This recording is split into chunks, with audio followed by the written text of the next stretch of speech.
சரிங்களா? இதை நம்ம என்ன செய்யணும், ஒரு நோட்டு வாங்கி ப்ராக்டிஸ் பண்ணுங்க. கொஞ்சம் கொஞ்சமாக ப்ராக்டிஸ் பண்ணும்போது இந்த ஆர்டர்லேயே எழுதி பழகுங்க. அப்படின்னா அப்படின்னு எழுதாதீங்க. இப்படி இந்த லைனில் எழுதாதீங்க, இந்த லைனில் எழுதி பாருங்க. ஒரு 10 டைம்ஸ் எழுதினீங்கன்னா உங்களுக்கு ஞாபகம் வந்துடும். ஞாபகம் வந்துருச்சா இல்லையான்னு நீங்கள் எப்படி டெஸ்ட் பண்ணணும் அப்படின்னா, பின்னாடி இருந்து எழுதி பழகுங்க, உங்களுக்கு ஈஸியாக வந்துடும். எப்படி? அகலேருந்து எழுதுங்க. அக, அம், ஔ, ஓ, ஐ, ஏ, ரு, உ, உ, இ, இ, ஆ, அ.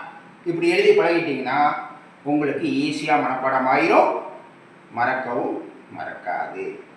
சரியா? நம்ம நாளைக்கு அடுத்த கிளாஸில் சந்திப்போம்.